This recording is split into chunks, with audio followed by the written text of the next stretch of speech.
शांति। मुरली सुन ली सबने आज की? ठीक है, ठीक है। ईश्वर से मुलाकात की है सबने? हाँ, गीत अभी बज रहा था ना, तो गीत अभी बज रहा था, ईश्वर से हमने मुलाकात की है सबने मुलाकात की है ईश्वर से। हाँ, ठीक है।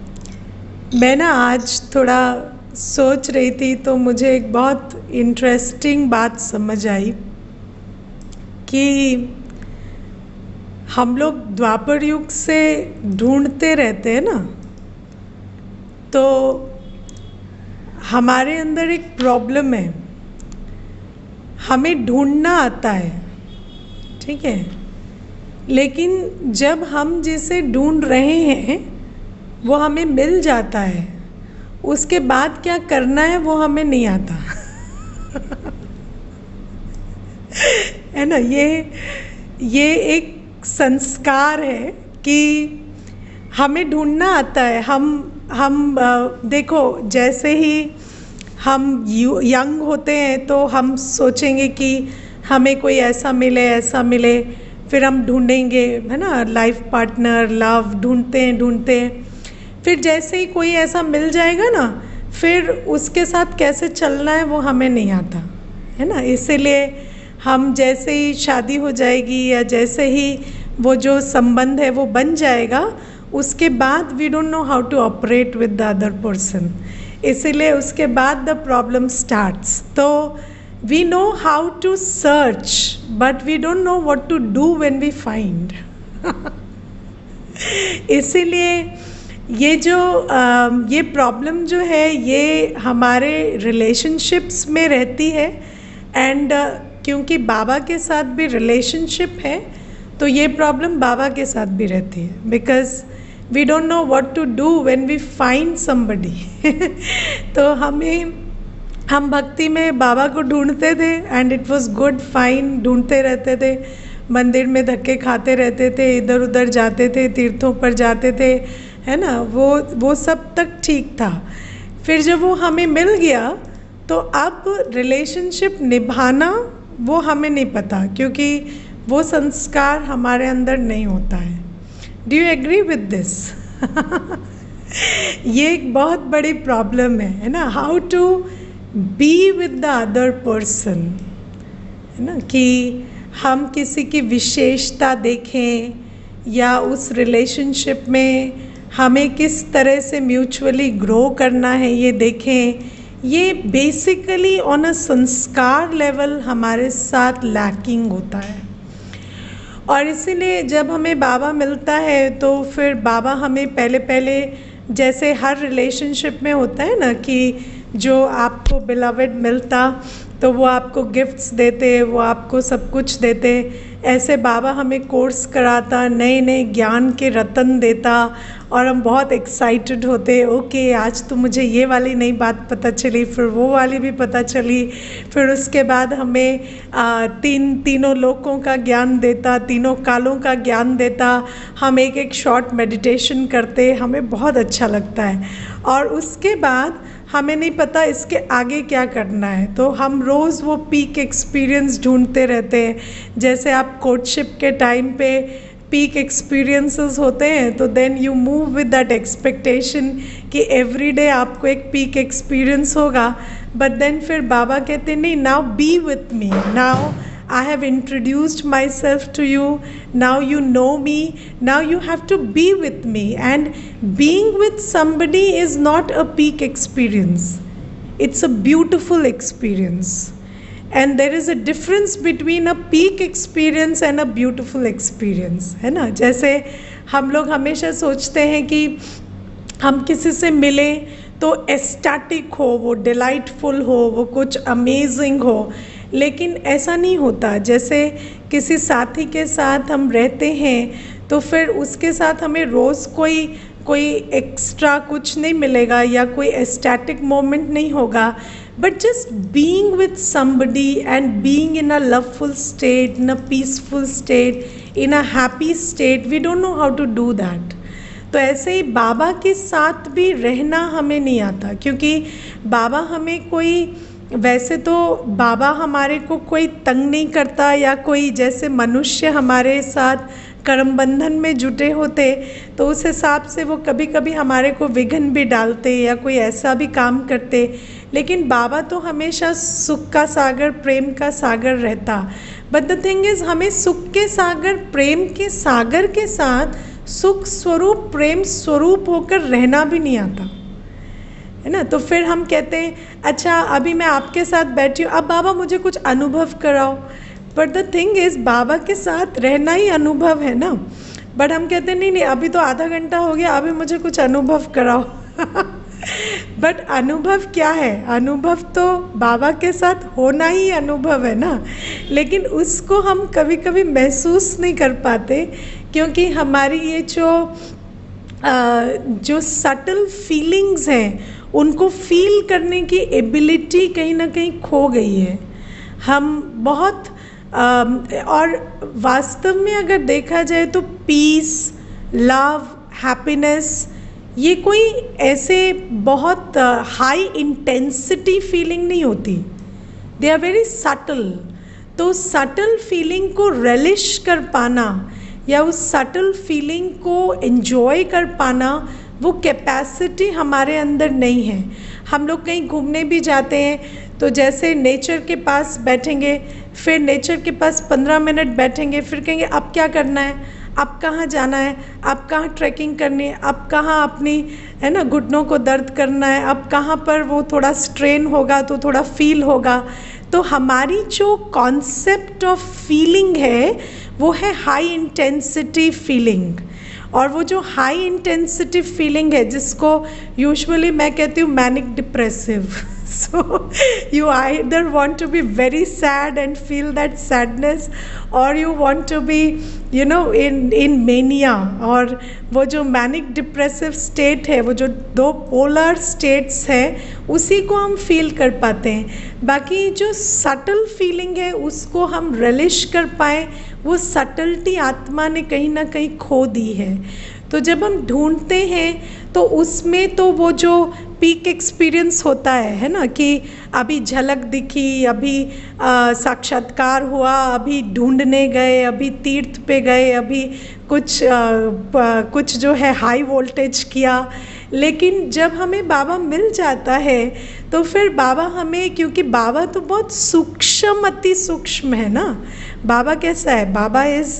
बाबा गुणों में सिंधु है पर बहुत सूक्ष्म है, और उस सूक्ष्मता के साथ कनेक्ट कर उस सूक्ष्मता को रिलिश कर पाना, उसके लिए हमारे अंदर जो सटलिटी चाहिए वो हमारे अंदर नहीं होती। इसीलिए बाबा हमें बार बार कहते हैं कि मुझसे मिलने के लिए जो विधि है उसका जो फुल डिस्क्रिप्शन है वो है दे सहित दे के अपने सर्व संबंधों को भूल, अपने को आत्मा समझ, मुझे याद करो, है ना। तो जब तक हम अपने को आत्मा ना समझे, जब तक हम इंद्रिय सुख से परे शांति, प्रेम की अवस्था को फील ना कर पाए, जब तक हम ये ना समझें कि आत्मिक सुख, आत्मिक शांति कैसी होती है, जब हम शरीर से परे अशरीरी होकर अपनी आत्मिक शांति, आत्मिक सुख के साथ कनेक्ट होना नहीं सीखते, pure state, purity is very very subtle, purity is not gross. Purity इतनी सटल है कि हम प्योरिटी को वर्ड्स में भी नहीं डाल सकते। As soon as you try to define purity, it becomes something else. So that kind of subtlety you need to connect to Baba. लेकिन द थिंग इज, हम we probably are not in that zone. इसीलिए हम जो peak experience जो हम लोगों से चाहते हैं वही हम बाबा से चाहते हैं, but Baba doesn't give us that kind of an experience, है ना। हाँ, कभी कभी बाबा हमारी भावना पूरी करने के लिए वंस इन अ वाइल 10 अमृत वेले या 20 अमृत वेले के बाद एक दिन हमें वो पीक एक्सपीरियंस भी करा देता है, लेकिन ताकि हमें पता चले कि हाँ, ये वही बाबा है जो भक्ति में साक्षात्कार कराते थे, या ये वही बाबा है जो भक्ति में इस तरह से भावना पूरी करते थे। But the thing is that is not what we mean when we say being with बाबा. सो मैं आज इस बारे में बहुत सोच रही थी कि what is being with Baba. Actually मैं पहले तो मैं सोचने लगी कि आजकल रिलेशनशिप्स क्यों टूटते हैं. तो मुझे फिर समझ में आया कि हमें किसी के पीछे भागना, उसको रिझाना, समझाना इतना तो आता है, पर उसके बाद जब वो व्यक्ति अग्री कर जाता है तो उसके बाद हमें क्या करना है वो हमें नहीं पता होता है ना. तो हमें नहीं पता कि उनके संस्कारों के साथ कैसे रहते हैं, है ना. For example, if somebody is quiet, we have a problem with them being quiet. If somebody is talkative, we have a problem with them being talkative. So we don't like people for who they are. तो फिर जब बाबा भी हमें मिलता है तो we don't know how to be with Baba, because basically we don't know how to be, है ना. be with बाबा तो तब आएगा ना when we know how to be. तो we don't know how to be, and just being, that state of coming to a place where I know I am subtle, I am pure, I am peaceful. When I am comfortable with myself, then I be with Baba, because Baba is my everything. तो बाबा के साथ रहना तब आता है जब हमें अपने साथ रहना पहले आता है ना. और हम अपूर्ण अवस्था में हम चाहते हैं कि बाबा हमें कुछ एक जादू करे या हाई वोल्टेज एक्सपीरियंस दे. तो उसकी खोज में जैसे हम भक्ति में घूमते थे, ऐसे हम बाबा के पीछे लगे रहते हैं कि बाबा मैं 5 दिन से अमृत वेले में उठ रहा हूँ और मुझे कोई पीक एक्सपीरियंस नहीं हो रहा. पर it doesn't work like that.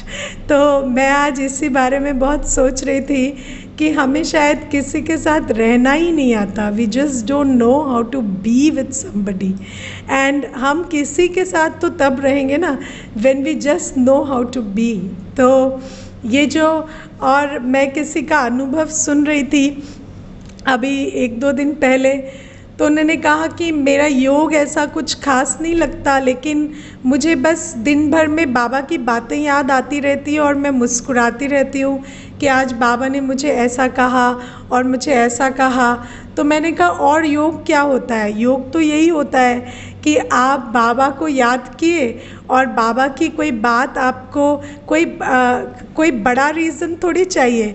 When you are in love, you remember what your lover said और your beloved said and you just smile, and that is what love is, है ना. तो जब हम कहते हैं लगन की अगन, तो दिन भर हमारे को बाबा से बुद्धि योग जुड़ा रहे और बाबा की बातें हमें याद आती रहे. कभी कभी बाबा की याद हमें मार्गदर्शन करे, कभी कभी हमें फील गुड कराए, कभी कभी हमें शांति दे, कभी कभी हमें धैर्यता दे. इसीलिए तो कहते हैं ना कि बाबा के संग से हमें शांति मिलती है, प्यार मिलता है. तो बाबा के संग से शांति मिलती है, प्यार मिलता है का मतलब क्या होता है कि बाबा जो हमें मुरली में रोज़ कॉन्वर्सेशन करता है, उस कॉन्वर्सेशन को जैसे जैसे मेरी बुद्धि में मैं इमर्ज करती हूँ, और वो भी कोई कॉन्शियसली नहीं, बट बाबा से प्यार इतना है कि बाबा की वाणी में जो बातें आती हैं वो मेरे कानों में गूंजती रहती हैं.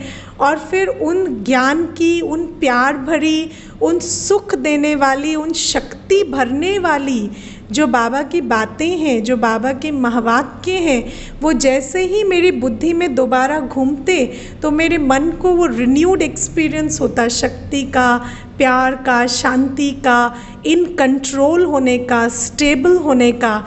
तो जितना जितना हम बाबा को याद करते, बाबा को याद करना माना बाबा की वाणी से जब जितना हम बुद्धि योग लगाते, तो फिर हमें फिर बाबा का स्वरूप भी याद आने लगता.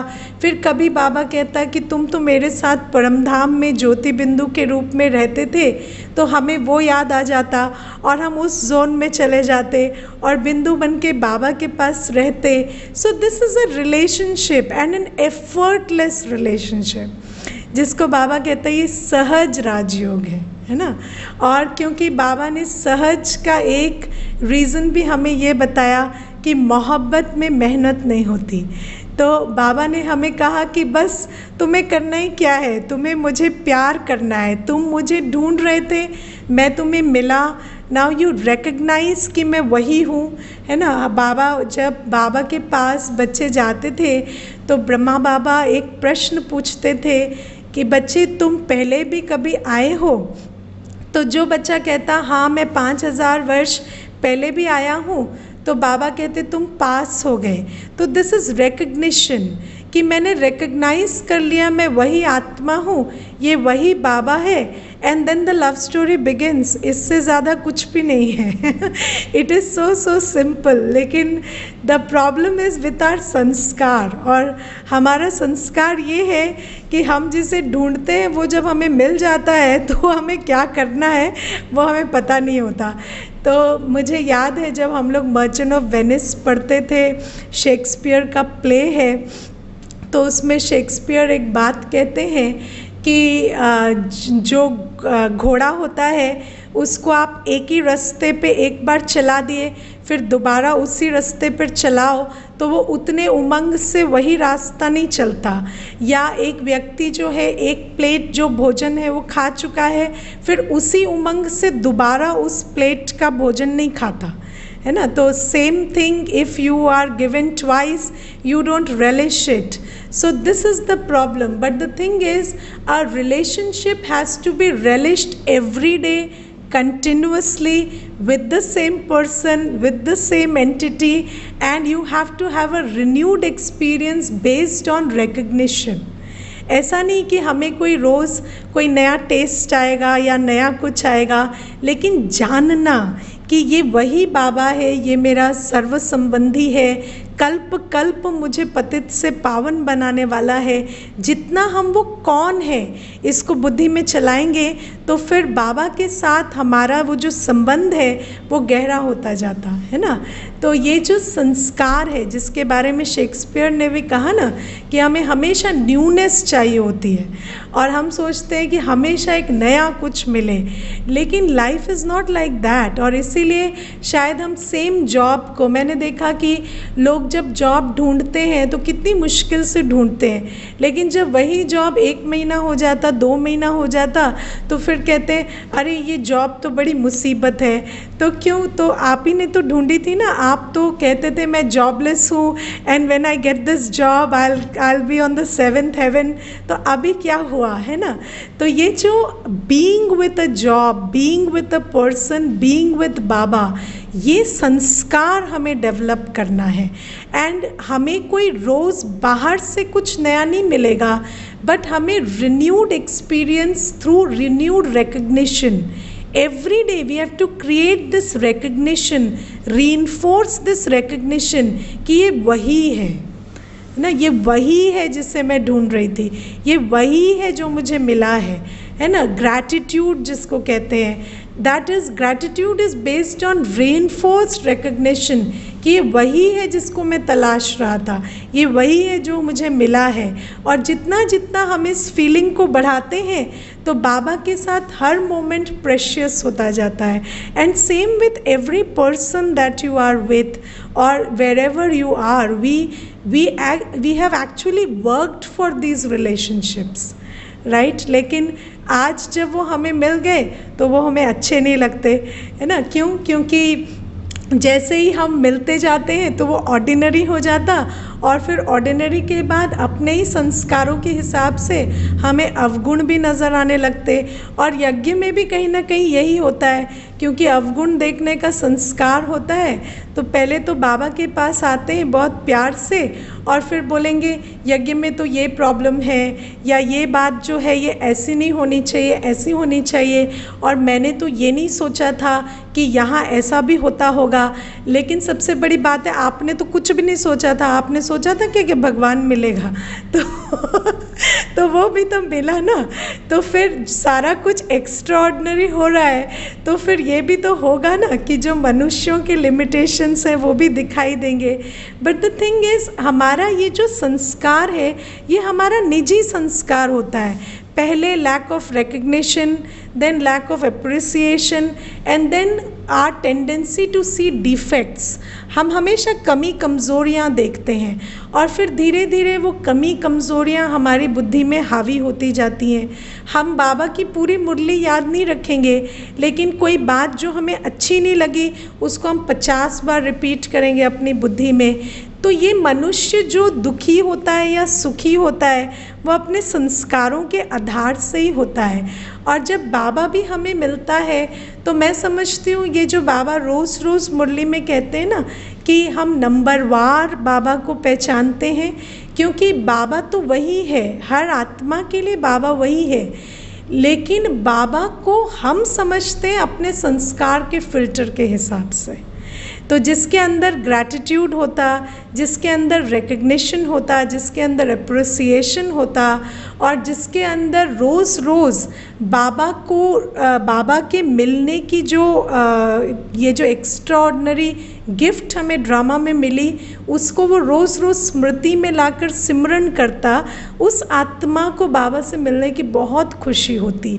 और मैं कभी कभी सोचती थी कि मुझे दादी जैसी खुशी क्यों नहीं होती, क्योंकि जानकी दादी को हम जब भी देखते तो हमेशा चार्ज और हमेशा इतनी खुश।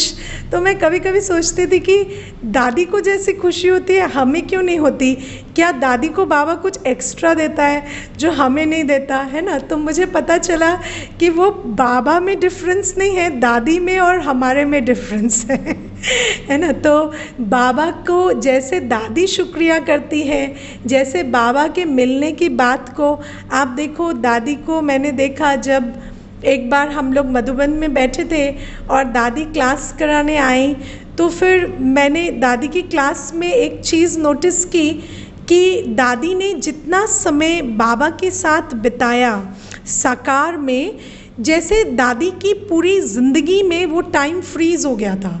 एंड दादी could not go beyond that. दादी अपनी, क्योंकि जीवन तो उससे पहले भी थी, यज्ञ में आने से पहले भी और साकार बाबा के बाद भी जीवन थी, लेकिन दादी उसी जोन में रहती और बार बार उसको उगारती रहती थी।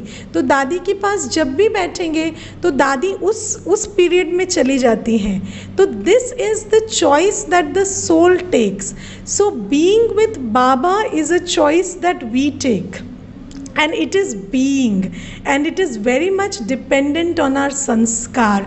और ये क्लास मैं आपको क्यों करा रही हूँ, इसलिए नहीं कि हम ये सोचें कि अच्छा मेरे संस्कार में प्रॉब्लम है, अच्छा मेरे अंदर ये कमी है, नहीं, ताकि हम समझें कि बाबा जो है वो तो जादूगर है, रत्नागर है, सौदागर है और बाबा हमें पूरी तरह से मिला भी है।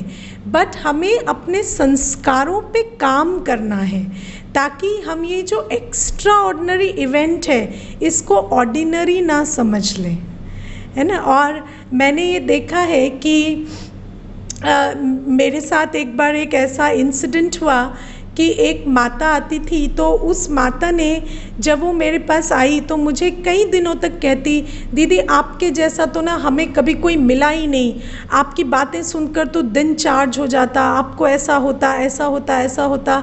तो कई दिनों तक उसका चलता रहता और उसके बाद कुछ दिनों के बाद जब वो घुल मिल गई और जब सब कुछ नॉर्मल हो गया तो एक दिन मुझे कहती है, क्या बड़ी बात है, ज्ञान सुनाना कोई ऐसे बहुत बड़ी बात तो नहीं है, या क्या ऐसा है, ठीक है 2 बातें आप कर लेते हो, 2 बातें तो बहुत लोग कर लेते हैं। तो मैं अपने मन में सोचती थी कि देखो मनुष्य का संस्कार कैसा होता है कि हम एप्रिसिएशन से लैक ऑफ एप्रिसिएशन तक कितनी जल्दी चले जाते हैं।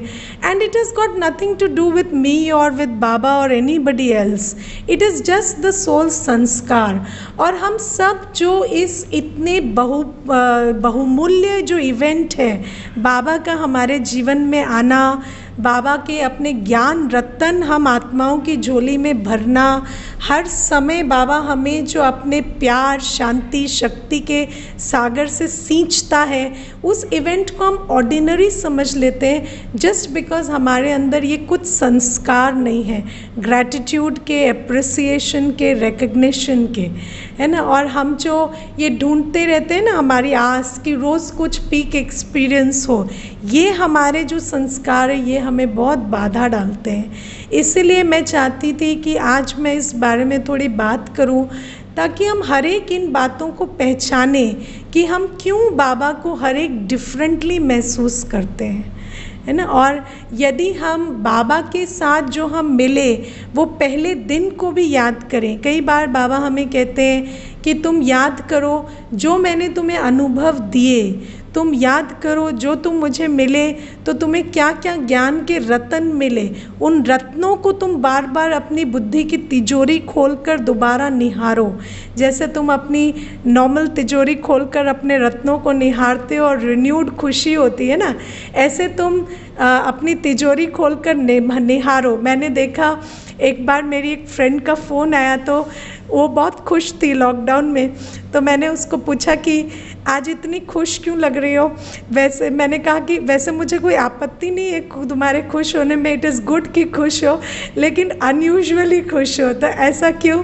तो मुझे कहती है आज ना मैंने अपनी सारी बैंक बैलेंस चेक किया और मेरे जितने अकाउंट है ना उसमें कितना कितना पैसा है वो मैंने आज चेक किया, तो मुझे पता चला I am actually very rich, तो मुझे अब इतनी चिंता नहीं हो रही तो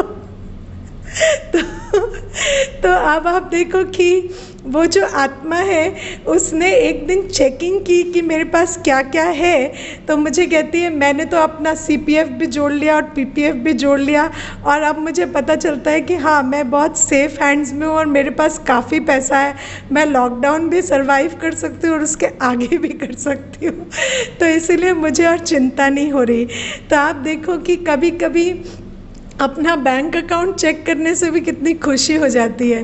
तो ऐसे ही बाबा कहते हैं तुम अपने भाग्य का बैंक अकाउंट भी कभी कभी चेक करो कि मुझे बाबा मिला तो बाबा ने मुझे कौन कौन से अमेजिंग ज्ञान रत्न दिए, कौन कौन सी वो जो वैल्यूएबल नॉलेज जो मेरे पास नहीं थी, जिसकी एक एक रत्न की वैल्यू बाबा कहते हैं पद्मों की है ना। आप कभी अप्रिशिएट करके देखो ये एक पॉइंट कि बाहर कुछ नहीं होता, सब एक्सपीरियंस यहाँ है।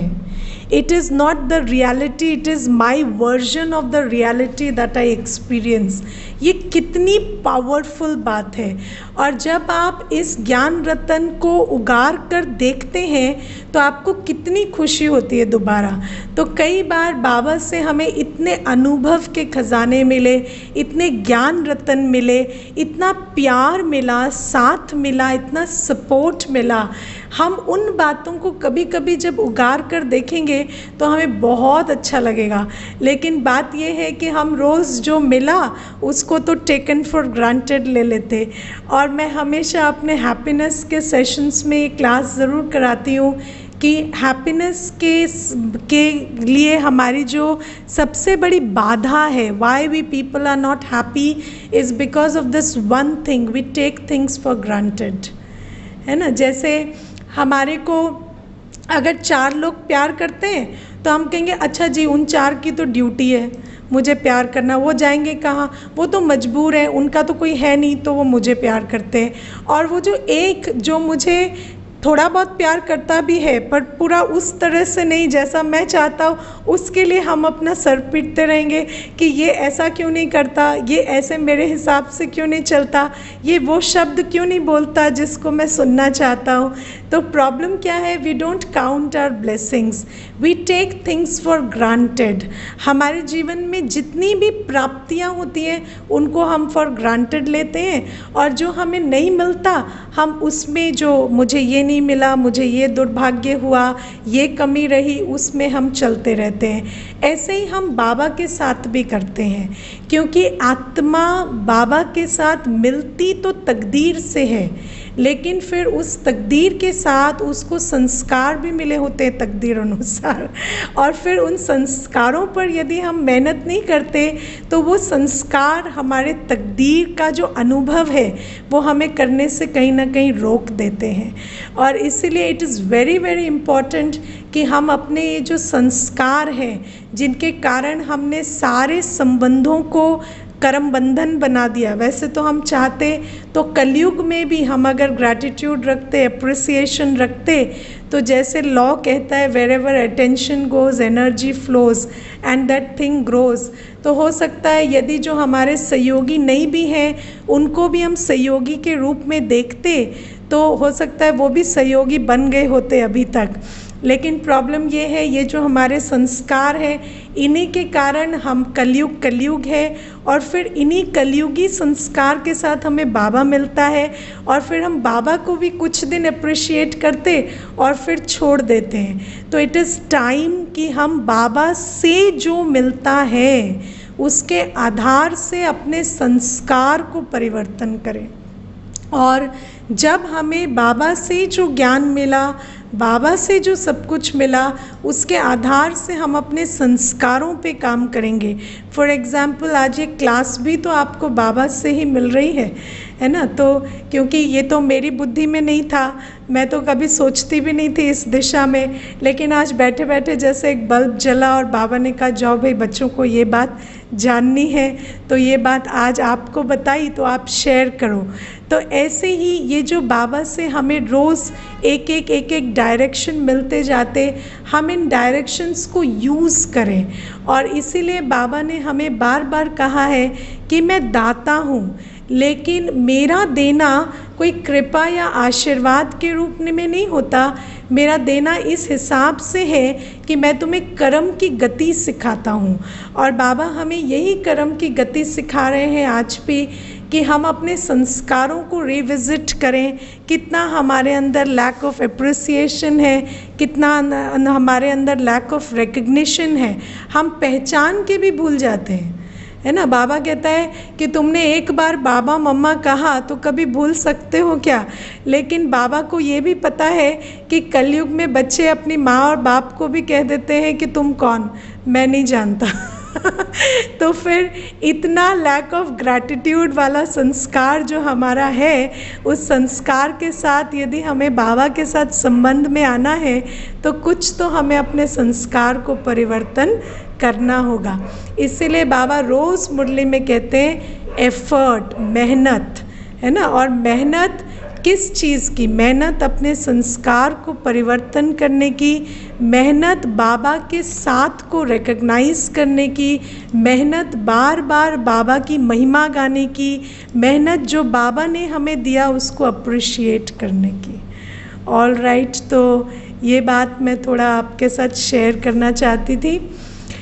और एक चीज़ है जो आज बाबा ने मुरली में कहा कि भक्ति को पढ़ाई नहीं कहा जाता, है ना। तो भक्ति में कोई पढ़ाई नहीं है, भक्ति में कोई कॉन्शियसनेस चेंज की बात नहीं होती, है ना। जब हम बाबा के पास आते हैं तो बाबा हमें ABCD पढ़ाते हैं। A फॉर आत्मा, B for Baba, C for connection, योग कैसे लगाना है, और D फॉर ड्रामा, उसका आदि मध्य और अंत। ये ABCD हमने दुनिया में नहीं पढ़ी होती। दुनिया में जो ABCD हम पढ़कर आते हैं वो ABCD बहुत अलग है। वहाँ पर A फॉर आत्मा नहीं होता, B फॉर बाबा नहीं होता, लेकिन बाबा हमें ये नई पढ़ाई पढ़ाते हैं। और हर पढ़ाई हमारी कॉन्शियसनेस को अफेक्ट करती है ना। जैसे हम जब दुनिया में आप देखो, जैसे हमें अगर पहले ओज़ोन के बारे में नहीं पता था, या पहले हमें एनवायरनमेंट में किस तरह से ग्रीन हाउस इफ़ेक्ट है वो नहीं पता था, अब जब, या हमें वाटर स्कैर्सिटी का नहीं पता था, तो जब हमें वो पढ़ाई पता चली तो अब जब हम नल खोलते हैं तो हमें पता चलता है कि मैं इस पूरी दुनिया में जो स्कैर्स वाटर अवेलेबिलिटी उसको यूज़ कर रहा हूँ। Yes, so when anything enters your buddhi, any piece of knowledge enters your buddhi, it affects how you see things. Yes, और दुनिया में जैसे हमें किसी ने कहा कि श्री राम आए, उन्होंने रावण को मारा, या श्री कृष्ण आए, उन्होंने अर्जुन को गीता सुनाई, तो हमने कहा हाँ ठीक है, तो क्या, तो मेरा क्या जाता है ना। श्री कृष्ण आए, उन्होंने गीता सुनाई, ओके सुनाई, वेरी गुड, मेरा क्या जाता है। इसीलिए हिस्ट्री को कहते हैं his story. It is his story. It is somebody else's story. It is not your story. So nobody told us our story. What is my story? है ना, nobody told me my story. So no, इतनी सारी जो हम history पढ़ते हैं, mythology पढ़ते हैं, it is about somebody else. तो उससे मेरा क्या जाता है? मैंने कहानियाँ पढ़ ली, मैंने कथाएं पढ़ ली, फिर मैंने कह दिया अच्छा ठीक है, ये तो सब ठीक है, लेकिन मेरे सर्कमस्टांसेस और श्री राम के सर्कमस्टांसेस एक नहीं है. मेरे पिताजी तो दशरथ नहीं है भाई, हम तो उनके लिए वो नहीं कर सकते जो श्री राम ने किया. तो हम, मुझे राम बनना है तो भाई मेरे पिताजी को भी दशरथ बनना पड़ेगा, और वो तो है नहीं. तो इसीलिए उनकी स्टोरी उनको मुबारक हो, उनकी शिक्षा उनको मुबारक हो, हमारे जीवन में तो ये फिट नहीं हो रहा, राइट. तो बाबा जब आते हैं तो बाबा हमें हिज स्टोरी नहीं समझाते, बाबा हमें माई स्टोरी समझाते हैं, है ना. इसीलिए हमें पता चलता है मैं आत्मा हूँ, मेरे ये गुण हैं. मुझे पता चलता है मेरा ये आदि स्वरूप है, मेरा ये अनादि स्वरूप है, मैं एक्चुअली सिर्फ एक पॉइंट हूँ, राइट. तो जब हम ये बातें अपने बारे में जानते हैं, जैसे greenhouse effect is something that is related to your karma and the consequence of your karma. So you are interested in it. Why are we more interested in science? Because it is related to us. है ना, I am using water, I am using air, so I have a bed, it affects me and I affect it. I understand this karmic connection. तो इसीलिए it is of relevance to me. लेकिन मैं शास्त्र पढ़ती हूँ, वेद पढ़ती हूँ, it is not of relevance to me, क्योंकि मुझे ये नहीं लगता कि इट पर्टेन्स टू मी, या it pertains to my time, और it pertains to my life, और it is being told to me. तो जब हम उससे रिलेट ही नहीं करते तो फिर it doesn't make any sense to us, और it doesn't affect how we behave onwards. तो इसीलिए जब बाबा हमारे से मिलता है तो बाबा हमें ज्ञान देता है, पढ़ाई, एजुकेशन अबाउट योर ट्रूथ. बाबा इसीलिए कहता है जिस ड्रामा में तुम एक्टर हो, उस ड्रामा के आदि मध्य अंत को तुम ही नहीं जानते तो जानवर से भी बदतर हो. क्यों कहता है बाबा? क्योंकि आदि मध्य अंत को जानना हमें इम्पैक्ट करता है ना. हम जाने कि मेरा ओरिजिनल स्वरूप क्या है, तो it affects my perception about myself, it affects my self esteem. तो इसीलिए बाबा कहता भक्ति पढ़ाई नहीं है, भक्ति is not education about yourself, भक्ति is education about somebody else which doesn't have any bearing on you. लेकिन ज्ञान इज़ अबाउट मी. तो जब मुझे पता चलता है मैं आत्मा हूँ, मैं बाबा का बच्चा हूँ, मैं अनादि स्वरूप में बिंदु थी, परमधाम में रहती थी, मैं आदि स्वरूप में देवी थी, तो तब it starts affecting how I see myself and consequently how I see other people, how I see the world, how I see my future, how I see my destiny. तो इसीलिए बाबा कहते हैं ये पढ़ाई है और इससे कर्मों का संबंध है, क्योंकि कॉन्शियसनेस चेंज से कर्म चेंज का बहुत गहरा कनेक्शन है. जब स्मृति बदलती है तो वृत्ति बदलती है, दृष्टि बदलती है और कृति बदलती है ना. तो इसीलिए बाबा कहते हैं ये पढ़ाई है और इसीलिए इसका एक फल है, इसका एक रिजल्ट है, इसका एक लक्ष्य है. ये तुम्हें कुछ बनाती है और भक्ति तुम्हें कुछ नहीं बनाती, क्योंकि वो तुम्हारी पढ़ाई नहीं है, तुम्हारे बारे में नहीं है. Got it. इसीलिए बाबा हमें रोज़ भक्ति और ज्ञान का फ़र्क बताते हैं और कई बार हमारे को इमोशनल ठेस भी पहुंचती है कि क्यों भक्ति के बारे में.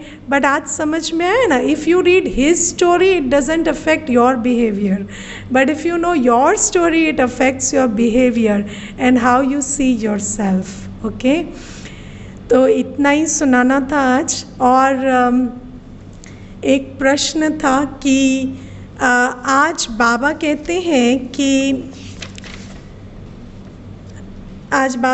कि किसी आधार से अपने को परिवर्तन नहीं करो, है ना. तो कौन कौन से आधार हैं जिनके बारे में आज बाबा बात कर रहे हैं. आपने जब ये बात सुनी कि आज मैं सुना देती हूँ बाबा क्या कह रहे हैं. बाबा कहते हैं श्रेष्ठ पद पाने के लिए बाप दादा की यही शिक्षा है कि बच्चे स्वयं को बदलो। स्वयं को बदलने के बजाय परिस्थितियों को व अन्य आत्माओं का बदलने का सोचते हो या संकल्प आता है कि ये सैल्वेशन मिले, सहयोग व सहारा मिले तो परिवर्तन हो, ऐसे किसी भी आधार पर परिवर्तन होने वाले की प्रारब्ध भी आधार पर ही रहेगी, क्योंकि जितनों का आधार लेंगे उतना जमा का खाता शेयर्स में बढ़ जाएगा। इसलिए सदा लक्ष्य रखो कि स्वयं को परिवर्तन होना है। मैं स्वयं विश्व का आधार मूर्त हूँ। तो आपने सोचा कि कौन से वो आधार हैं जिनके बारे में आज बाबा बात कर रहे हैं? किस आधार की बात कर रहे हैं बाबा? हमारे निश्चय, यार और प्यार। नहीं, बाबा कहते हैं कोई आधार का सहारा मत लो कि ये चेंज हो तो हमारे पुरुषार्थ में इम्प्रूवमेंट आएगा। तो आपके जीवन में ऐसी कौन सी बातें हैं जिनसे आपको लगता कि ये चेंज होगा या ये ऐसा होगा तो मुझे हेल्प मिलेगी? और बाबा कहते हैं कि वो आधार के आधार से अगर हम परिवर्तन होंगे तो फिर हमारे परिवर्तन का आधार जो शेयर है वो उस आधार को मिलेगा। राइट। तो किस बारे में बात कर रहे हैं बाबा? परिस्थिति। राइट। तो जैसे कौन सी परिस्थिति? कौन सी परिस्थिति? जैसे आपको कौन सी परिस्थिति अभी लगता है कि मेरा कभी कभी थॉट चलता है कि ये चीज़ अगर चेंज हो जाती तो मुझे मेरा जो एफर्ट है और टुवर्ड्स पीस या टुवर्ड्स प्योरिटी वो बेटर हो जाता। तो what are the things that you think could better it? हाँ जी, निमिष भाई बोलिए। मेरे अनुभव में दो चीजें हैं। एक तो मान लीजिए हेल्थ, मेरी हेल्थ ठीक हो जाती तो मेरा परिवर्तन बेटर हो जाता। और दूसरा मेरा स्पाउस, कि मेरा स्पाउस मेरे को हेल्प करेगा तो मेरा परिवर्तन बेटर। राइट, है ना? अच्छा, तो ये देखो आप दो आधार निकल कर आए। ऐसे हर एक अपना अपना समझ सकते हैं कि कई बातों में हमें ऐसा लगता है कि अगर ये वाली चीज़ चेंज हो जाती है ना, मेरे वर्किंग आवर्स थोड़े चेंज हो जाते तो मैं अमृत वेला कर लेता, है ना, या मेरे ये जो व्यक्ति है ये जो मेरे पे इतना विघन डालता है अगर ये नहीं डालता तो मेरा पुरुषार्थ बेटर होता। या अभी लगेगा कि लॉकडाउन बंद हो जाता, लॉकडाउन ख़त्म हो जाता, सेंटर चालू हो जाता तो जूम से उतनी पालना नहीं हो पा रही, सेंटर पे जाते तो ज़्यादा हो जाता, है ना। लेकिन एक बहुत अच्छी कहावत है, work with what you have got. Work with what you have got and there is a reason why you are in a certain situation, है ना। और जो भी हमारी आज की परिस्थिति है, जो भी मेरे आसपास के लोग हैं, अगर मैं वेट करती रहूं कि ये बदल जाएं तो मैं बदलूं या ये चेंज होंगे तो उससे जो मुझे सपोर्ट मिलेगा उससे मेरा पुरुषार्थ बेटर होगा, ये ख्याली पुलाव है। ये ज्ञान के हिसाब से ऐसा कभी होने वाला नहीं है। और अगर वो मान लीजिए परिवर्तन हो भी गया, जैसे समय अनुसार तो सब कुछ परिवर्तन हो जाएगा ना, लेकिन बाबा कहते फिर उसके जो मार्क्स है वो समय को मिलेंगे, हमारे को नहीं मिलेंगे। राइट। तो इसीलिए बाबा कहते जो भी आज तुम्हारे कंडीशंस हैं, जो भी तुम्हारे पास आज लोग हैं, उन्हीं के बीच रहते अपना बेस्ट एफर्ट दो, अपने को बदलो, आइडेंटिफाई। क्योंकि जब हमारे को कोई विघन आता है तो हम अपने को एक गलत सवाल पूछते हैं। वो क्या गलत सवाल है पता है? कि बाहर क्या प्रॉब्लम है।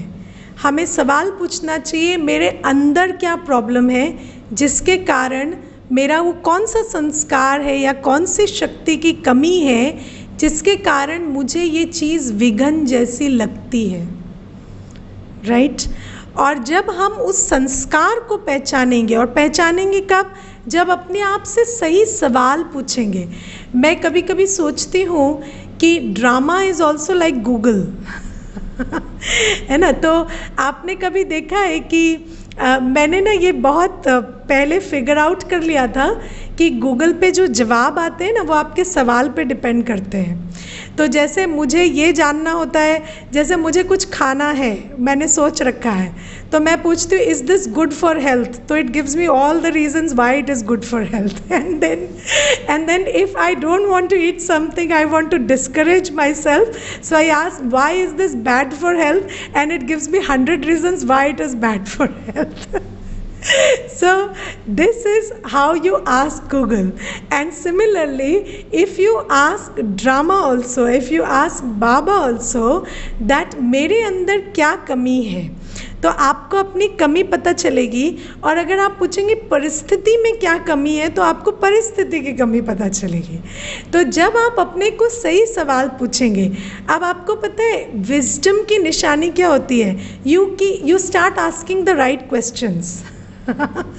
So when you move from a place where you were asking what is the problem with the other person or the situation, and you ask yourself what is the problem with me and my sanskar, that is a sign of wisdom and growth. तो इसीलिए जब हम अपने आप को ये सवाल पूछते हैं कि मेरे कौन सा संस्कार है, या मेरे अंदर कौन से गुण की कमी है या शक्ति की कमी है जिसके कारण मुझे ऐसा लगता है कि मैं इस परिस्थिति में अपना परफेक्ट सेल्फ नहीं बन सकती, तो फिर जब आप अपने आप को वो पूछेंगे, और फिर नेक्स्ट स्टेप आता है स्वयं को बदलना। क्योंकि स्वयं को बदलने के लिए पहले तो आपको ये पूछना पड़ेगा ना कि स्वयं में क्या कमी है ना। और अगर आप ये पूछेंगे कि आधार में क्या कमी है, तो फिर तो आप आधार को ही बदलेंगे। तो अपने आप से सही सवाल पूछने, सही जवाब देना, and work with what you have got, because there is a reason why you are in this situation, and there is a reason why this situation is the exact situation that you have been given in drama to move ahead. तो ये जो situation है ये आपको indicate कर रही है कि आपको कहाँ चेंज होना है। एंड कहा जाता है a pain tells you where you need to change. तो जब आपको स्पिरिचुअल पेन हो रहा है, या जब आपको इमोशनल पेन हो रहा है, या डिस्कम्फर्ट हो रहा है, और आपको लगता है कि परिस्थिति के कारण हो रहा है, तो आस्क योरसेल्फ कि मेरे अंदर क्या कमी है, what is this pain telling me. और जब आप अपने आप को वो पूछेंगे तो आप अपने को बदलेंगे, ना कि परिस्थिति को। और परिस्थिति तो सूनर और लेटर बदल जाएगी, लेकिन मार्क्स हमें लेने हैं स्वयं को बदल कर। ऑल राइट, हाँ बहन जी बोलिए। मेरे दीदी आज हेडलाइंस पे लिखा हुआ है स्वयं का स्वयं से परिवर्तन। यस, आज की मुरली का सार यही है। यस, कि स्वयं का स्वयं से परिवर्तन। यस, है ना। तो स्वयं को स्वयं से बदलना, स्वयं से बदलना मतलब ये नहीं कि हम सेंटर का सहारा नहीं लें, या दीदी का सहारा नहीं लें, या बाबा का सहारा नहीं लें, या परिवार का सहारा नहीं लें, नहीं, वो नहीं है। क्योंकि ये तो बाबा ने हमें ड्रामा में साथी सहयोगी दिए हैं ना, लेकिन हम जिन चीज़ों को विघन समझते हैं, हम ये ना सोचे वो बदलेंगी तो हम बदलेंगे। ऑल राइट, कई बार बच्चे उल्टा समझ लेते हैं कि हमें मुरली का ही सहारा नहीं लेना है, कि हमें दीदी का ही सहारा नहीं लेना है, कि हमें योग ही नहीं करना है, बाबा का ही सहारा नहीं लेना तो ऐसा नहीं है बाबा, दीदी, सेंटर, मुरली, ये तो बाबा के दिए हुए गिफ्ट्स हैं हमें को, हमारी लिफ्ट के लिए। लेकिन इनको यूज़ करके अपने आप को बदलना है, ना कि जिनको हम समझते हैं विघन है उनका वेट करना है कि वो बदलें तो हम बदलें। All right.